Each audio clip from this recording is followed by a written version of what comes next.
Sean Rigg died in custody when he was just 40 years old. An inquest later found that officers had used unsuitable force when they restrained him. Well, he suffered from mental health problems, and his family has always maintained that they were badly let down by the initial report from the Independent Police Complaints Commission into his death. Well, today, the IPCC has announced an overhaul in the way they deal with such cases. Let's talk now from our London studio to Sean's sister, Marcia. Marcia, thank you very much for joining us on Breakfast this morning. Please do tell us briefly and tell our viewers how your brother was found to have been treated in police custody. Well, my brother suffered with a mental illness for a period of 20 years, and he was having a psychotic episode in August 2008. Where there were frantic 999 calls made to the police by his hostel staff to take Sean to a place of safety, which should have been a hospital. But the police refused to come. After 3 hours, Sean left the hostel and went onto the streets. He was very vulnerable. He was behaving bizarrely and strangely. A member of the public saw him behaving strangely and dialed 999 and called the police.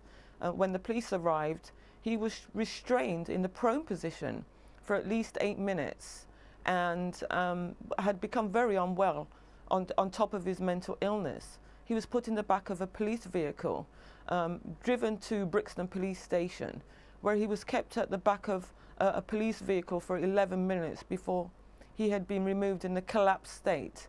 And you can see on the CCTV where Sean has not been given any care by the police officers.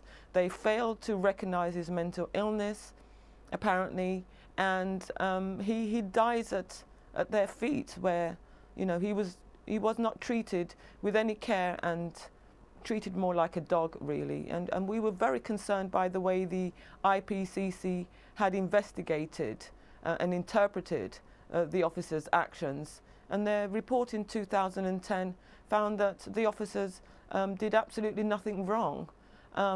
But 4 years later, after Sean's death, a jury narrative verdict was very damning and critical of the police and the mental health care system, which found that the officers more than minimally contributed to Sean's death. Marcia, sorry to interrupt. Today, the IPC has announced an overhaul of the way it looks into cases such as this. How do you think this overhaul is going to help people like you, family members, in cases like this? Well, first of all, we very much welcome this report by the IPCC. It has been long coming, but the fruit will be in the pudding. It's a very defining moment for the IPCC, and they really need to put their words into deeds, and make real action and change and accountable. Make officers accountable for their wrongdoing and be charged and put on a criminal stand as if any ordinary member of the public would receive. The IPCC is very keen for families to be more involved in investigations. How would that have helped you after Sean's death? Well, the IPCC need to be more sympathetic with families, and they need to be more transparent and robust. They need to give disclosure of documents to families because it's a very traumatic time for a family to lose a loved one in the hands of the state. And what's even more distressing is when we can't get answers from a body that's supposed to be there for the families. So we welcome the fact that they have now listened to families and taken on board their concerns, and this should bring back public confidence within the IPCC and make officers accountable for their wrongdoing. And would the strengthening or the improvement of the IPCC improve your faith in the police? Well, yes, of course it would.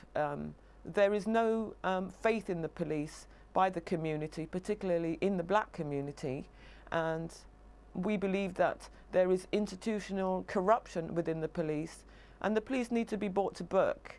And this will make a vast difference within the community and public confidence within an independent body that was truly independent. And the IPCC should now take action and make that happen. Marshal Rigg, thank you very much for talking to us on Breakfast this morning. It's 18 minutes exactly past 7.